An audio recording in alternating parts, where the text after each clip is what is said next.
In this video, I'm going to be critiquing examples of work from students that have gone through our Faux Real Calligraphy online course.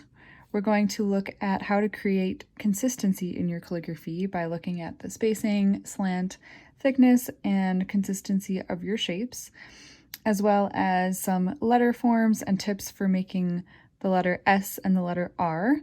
And then finally, I'll give some tips about using faux calligraphy with flourishing. So let's start by looking at this piece by Stephanie. She wrote, "I'm learning faux calligraphy and it looks really great." And we're going to just zoom in and look at some of the details. So the very first thing I'm going to look at is the shading. And so in faux calligraphy, the first pass that you go through to write the letters, you just write it with monoline, and then you go back in and add the shading where all of these parallel lines come in. Now there are a few places where the shades are missing, so I'm just going to go ahead and fill those in. If you look at the N right here, so the rule is to add shade along the downstroke, and this is just missing the shade along the downstroke, so I'll go in and add that. And then also I noticed it on this P. This P has a downstroke right here, and this H. So when you are adding the shading to your downstrokes, one thing you want to watch out for is the consistency with the thickness of the shade. So if we look at the word learning right here, you can see that the thickness of the E, so the width between the gap, is thicker than it is in the A. Okay, so when you're writing in faux calligraphy, you want to make sure that the thickness is as consistent as possible. Now, if you did go back and fill in the shades, for example, let's look at this G. The shade is too thin right here, so you could either fix it by making the line farther away from this edge, which would then end up looking like this. Or if you did go back and fill in the letters and the shades, you could just add some additional shading. And that's one of the perks about doing faux calligraphy, is that you can always touch up the shade, and it's easier to add thickness if you did make it too thick. For example, this P is looking a little bit too thick, then you'd have to either thicken all of the strokes or just leave that one a little bit thicker than the rest. Now the next thing we're going to look at is the slant. And I noticed with this P, if you compare the slant angle to the diagonal printed line, so you can see on the A that this slant is following this printed diagonal line on the page, and the angle of this shade is also along that slant. But if you look at the P, it's too upright. So if I continued following this line, you could see, if you compare it, that wasn't a very straight line, so I'm going to do that again. If you compare it to the angle of the printed slant line, you can see that they're not exactly the same.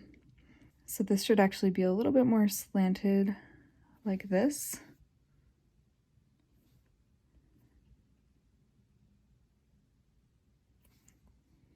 You can also look at it as moving the bottom part to the left.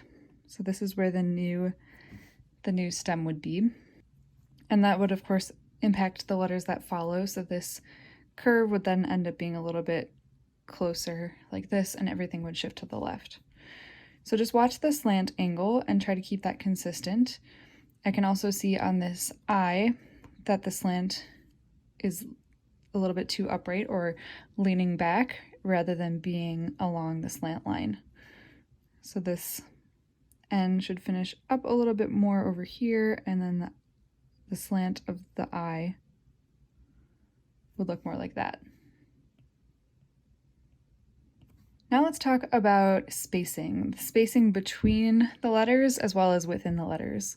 If we look at the word faux, it's actually made up of an oval and an underturn to make up the A. And then for the U, here's another underturn. And then the U finishes with another underturn. I'll just stop it here, even though it goes into the X. Now, if you look at these shapes, they should all be the same width as each other, the same spacing. But you can see here that, for example, this underturn, the width of it, is narrower than this underturn. Or you can think of this underturn as being too wide. So they should all be the same width as each other. You should aim to make them equal. And you can base it off of one shape. So either make them all the same width as the oval. If I redrew this oval, and drew it the same every time, you should be able to fit within the letters. You should be able to fit the same shape repeated. Okay, so now that I've been drawing over this, it's kind of hard to see this, so I'm gonna undo all of that and just redraw the parts that need to be different. So this underturn needs to be a little bit wider, and then this one would be narrower, so it would start off where this one leaves off, and the shade would actually be on this side. Okay, so then shifting that over makes the spacing between them more even. You can also see spacing in this area here. Now it could just be because it was getting towards the end of the page that it kind of becomes more crammed here. But if you look at, for instance, the width of this white space versus the width of this white space, you don't have to get out a ruler and measure it. It doesn't have to be exactly identical, but you want it to be around the same ballpark. So the H and the N, the width of the H and the N are pretty similar to each other, but the rest of them, if you look at the spacing between the N and the I, or the I and the E, those are just a little bit too narrow. So just to review, we talked about making sure that all of the downstrokes have shades on them.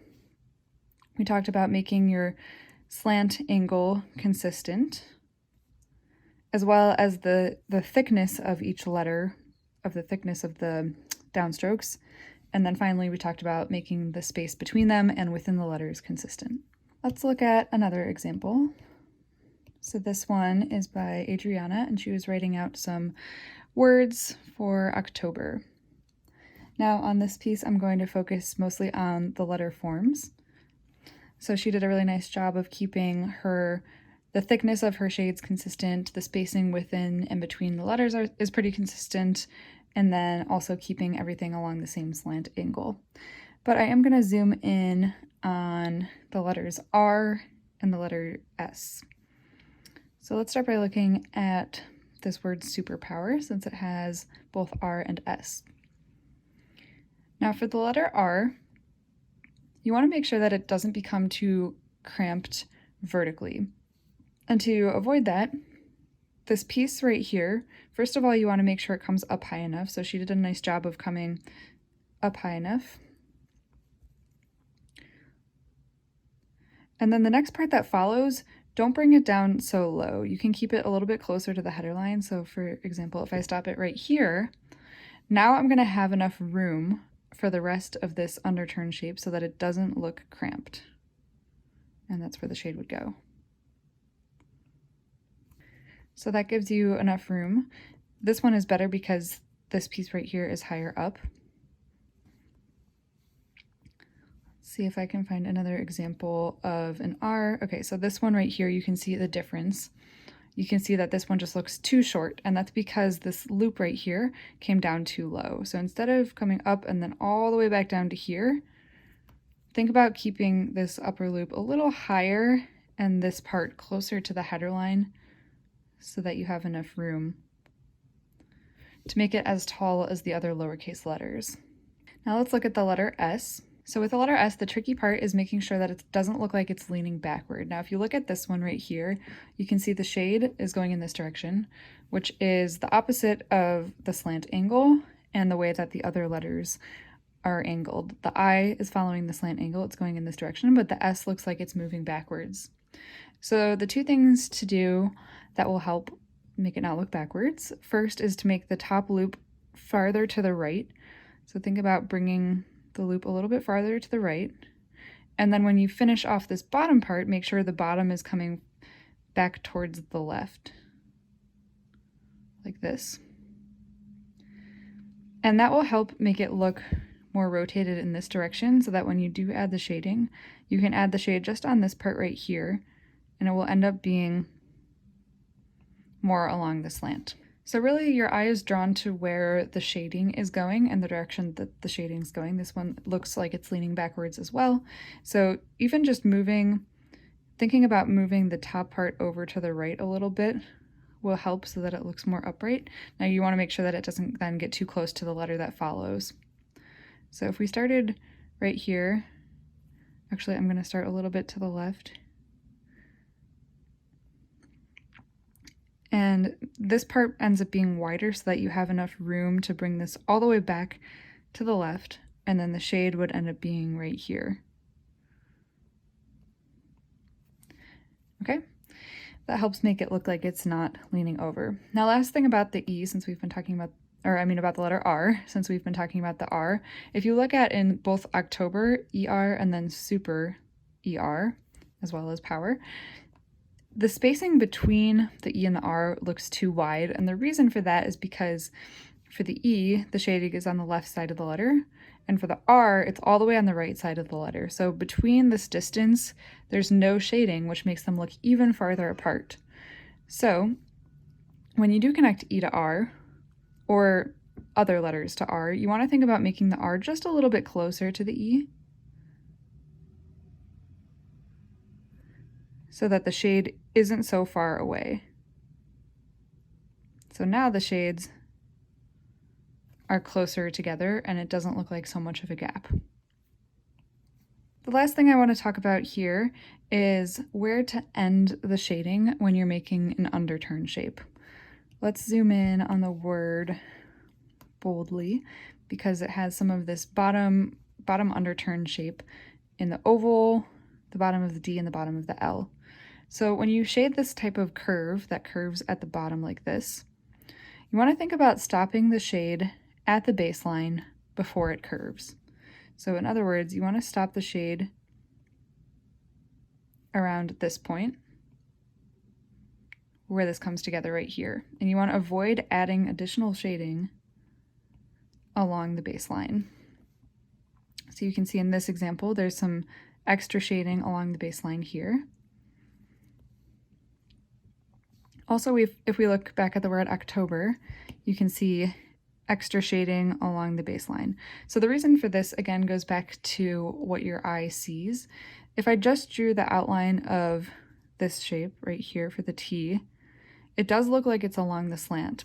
But if the shading at the bottom starts to come too far this way, and this is exaggerating just a little bit so you can see, but if it curves too much in this direction, then it's going to start to end up looking like it's leaning backward, which you can kind of see here in the C.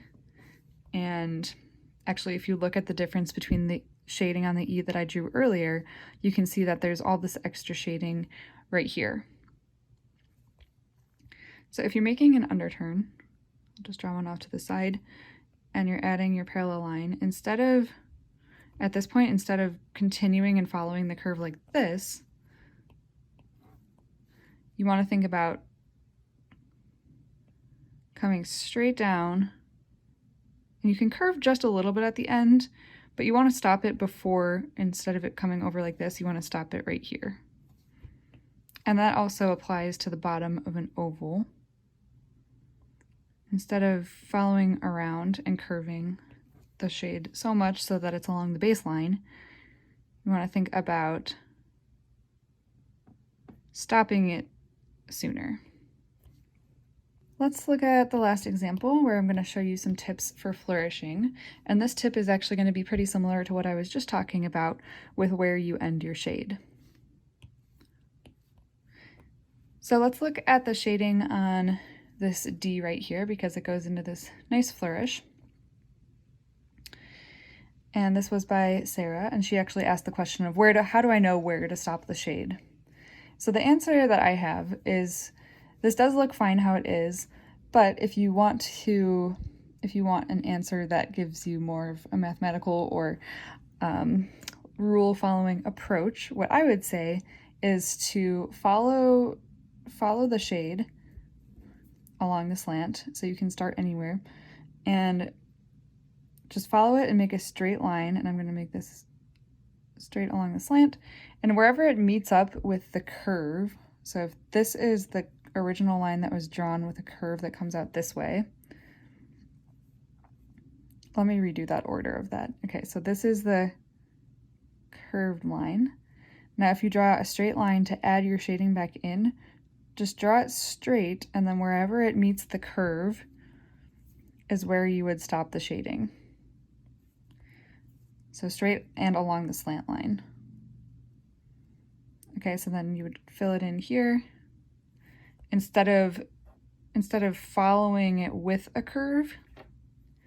So just like the bottom of the underturn or oval, you want to think about stopping the shade before it curves too much so that you're not curving along a horizontal line. You're only shading along the slant. That would be like if for the E, if we've continued shading it all the way around this curve.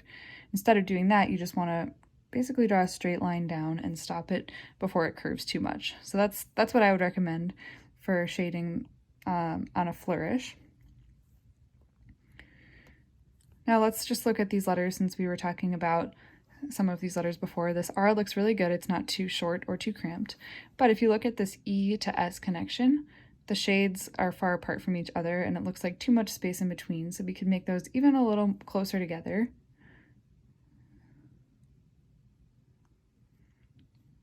So you would do that by bringing this line that connects the two a little bit closer to the E. Like this,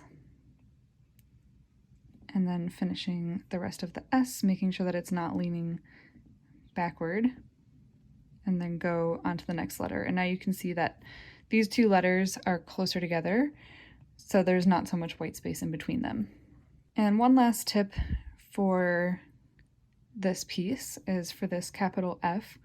Nice job with these smooth flourishes and the oval shapes. You could actually have a little more space in between the stem and this first curve, just so that it's not so cramped together. So I might think about bringing this out and then keeping the curve a little bit farther away from the stem so that there's more space in between them here. And one last thing, the top part of this wavy crossbar could come down before it comes back up. So I would redraw the top part to come up higher and then down and back up so that this is more of a wavy line rather than just being kind of a straight line. So just to recap some of the things that we talked about in this video, we're making sure that your shades are along the slant line and only along the slant, not following the baseline or going horizontally, so not coming out like this. Also watching for space within and between your letters. And then also some bonus tips about using faux calligraphy with flourishing. So I hope you enjoyed this video. If you want to learn how to do faux calligraphy, visit the link in the description and you can sign up for our free online course, which gives you video lessons as well as worksheets so that you can learn the entire alphabet in faux calligraphy. Thank you for watching.